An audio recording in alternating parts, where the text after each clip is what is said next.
Cook, do you support the Chinese people's right to protest? No.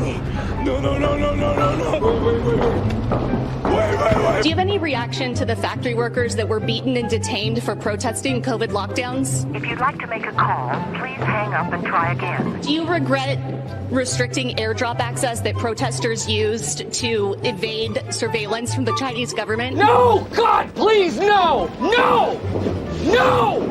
Do you think it's problematic to do business with the Communist Chinese Party when they suppress human rights?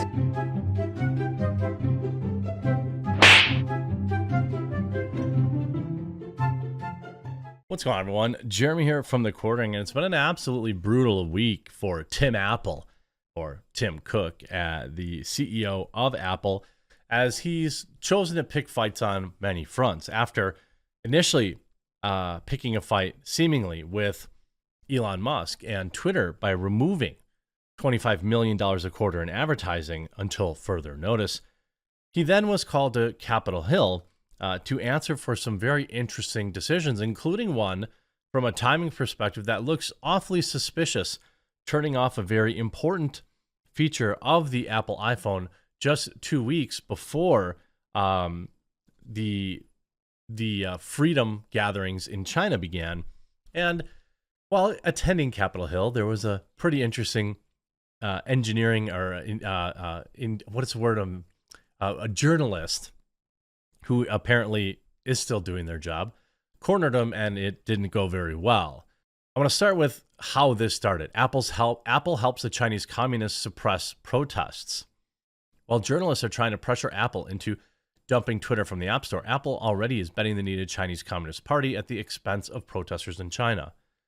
With protests spreading across China over Winnie the Pooh's zero-coup strategy, Apple has restricted the use of AirDrop on iPhones and Apple devices in the country. Protesters had used AirDrop to bypass the communist regime's censorship of the internet and communicate directly with other protesters by forming a local network of devices that don't need the internet to communicate. Apple's new iOS update, released November 9th, restricted that feature. Now users can only set up the AirDrop to accept messages from everyone for just 10 minutes, whereas previously it could be permanent. Now protesters would have to go into their phones every 10 minutes to reset their AirDrop settings to continue to communicate, which would be a reasonable explanation for the iOS change if it was uniform. But according to Quartz, this only applies to iPhones sold in mainland China. I mean, you might make an excuse for it as like a bandwidth thing or whatever, but he only chose to do that in China, meaning I think it's reasonable for people to question if the Chinese government asked them to do that. Don't you think? I think it's reasonable. This is not the first time that Apple has made business decisions that exclusively benefit the Chinese Communist Party. Back in 2019, Apple removed an app from Hong Kong protesters were using to crowdsource their locations of protests and police from the App Store. Last year, Apple banned customers from engraving political phrases on Apple devices in Hong Kong, Taiwan, and China, including references to voting rights in the Tiananmen Square incident. John Hassan says, Apple consistently helps China crack down on civil protests, truly evil stuff. This is a tweet showing Apple has released a software update limiting the use of AirDrop in China in light of recent protests. This other one, New York Times, Apple removes app that help Hong Kong protesters track the police. Apple bans political engravings. We already talked about this stuff, but it's true. Then Tim Cook goes to Capitol Hill for some damage control. And I want to show you the actual interview because it looks pretty hilarious. So Apple CEO torched for dodging questions about Chinese protests. Shame on him. Tim Cook met with U.S. lawmakers on Capitol Hill, but ignored Fox's questions. Apple CEO Tim Cook is taking heat for refusing to answer questions from a Fox Business reporter on protests in China. Shame on him, former NBA player Ian's Cantor Freedom said on Friday, calling out Apple for making billions of dollars off slave labor from China every year. And Fox and Friends First, the outspoken critic of China's behaviors, asked, it's just so sad to me to see these CEOs are picking money and business over their morals, values, and principles. Cantor Freedom told Carly Shimkus and Todd Don't Really Care. While on Capitol Hill for a meeting with the House GOP lawmakers, Cook was pressed by Fox Business Hillary Vaughn on the nature of Apple's business in China. Mr. Cook, do you support Chinese people's right to protest? Vaughn asked with no response from Cook. Do you have any reaction to the factory workers that were beaten and detained for protesting the coup lockdowns?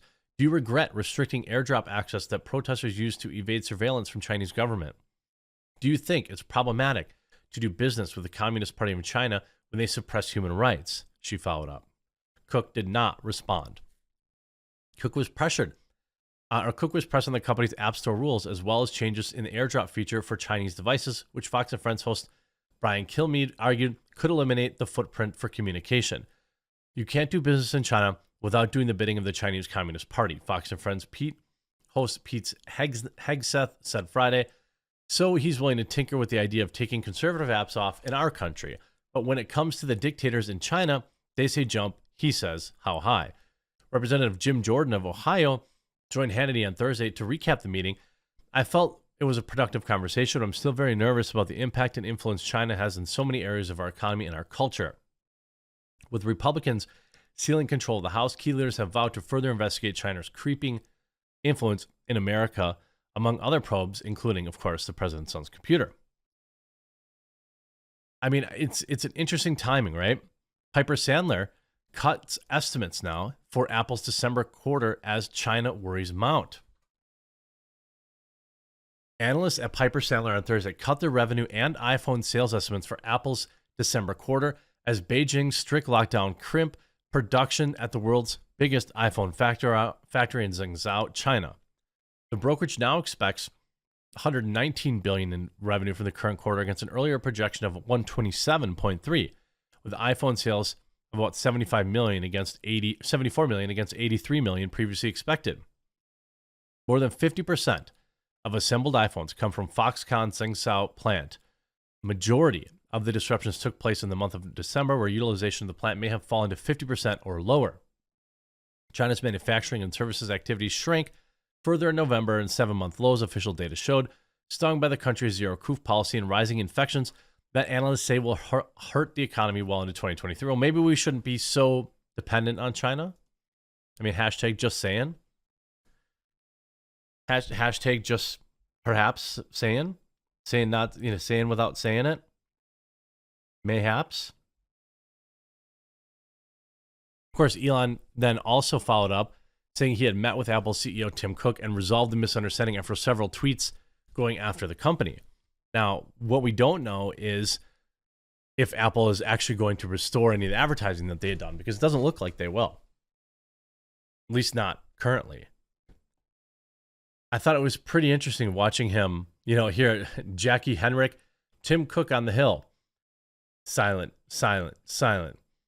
Then she asked if he regrets restricting airdrops, so he didn't answer any of the questions. I suppose I'm not surprised. But I mean, this is what happens with, globalization. Here's a bit of the clip. Do you support the Chinese people's right to protest? Simple yes would be fine there, don't you think? Do you have any reaction to the factory workers that were beaten and detained for protesting COVID lockdowns? A simple people have a right to peacefully assemble would have been fine there. See, what happens is a lot of these CEOs, they get in, they're not American anymore. They're not worried about American interest. They, in fact, are more loyal to China because Americans are weak. They need that new iPhone. They need that new thing. China doesn't care. They'll just ban it. By the way, Doug McNabb points out, where's ABC, NBC, CBS, CNN, New York Times? I mean, it's deafening silence. Do you regret restricting airdrop access that protesters used to evade surveillance from the Chinese government? Look at he's slowing down there. She's trying to shield him, this other woman. Do you think it's problematic to do business with this woman's the trying to cut her off? Look at it go over there. When they suppress human rights? I mean, what an absolute coward. Now, a lot of people point out, hey, Elon's got a factory for Tesla in China. Yes and no. That's all fair too.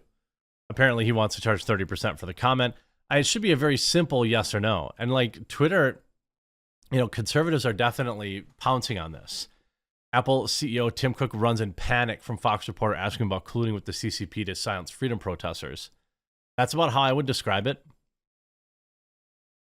Clay Travis, Apple CEO Tim Cook refuses to say whether he supports Chinese people's right to protest or regretting shutting down the Chinese people's ability to use their iPhones to communicate during his visit. I'd say that most of these CEOs are pretty evil.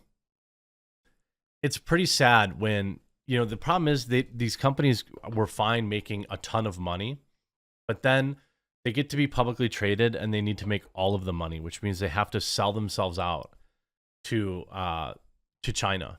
I mean, essentially, and other areas of the world where there's terrible things going on. For example, there are areas in the Middle East, how they treat women. Look at the freaking World Cup, right? Everyone's fine, with the World Cup, and we're all the feminists talking about that. They don't care, because they never really cared in the first place. If anything happens in 2023, I think what we're going to see is a reckoning of CEOs, and I'm absolutely here for it. Now, let's get to some Christmas stuff.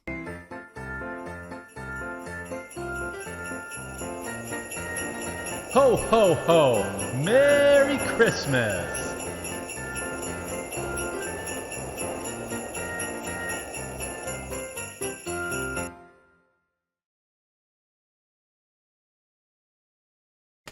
That's right. Day 2 of Sonic yesterday.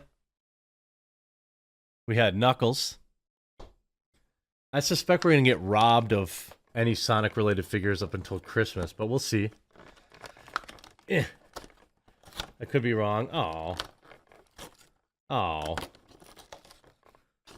okay.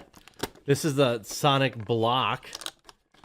Or I don't know if it's a little TV, little monitor with Sonic on it. That's what it looks like. If I could get the thing out of there. Old like CRT monitor with Sonic on it. That's pretty cool. That's fun. All right. Scoring for the Sonic Advent Calendar. The Skyrim one has some room to make up. Hope you enjoyed this video. If you did, make sure you subscribe and we'll talk to you again real soon.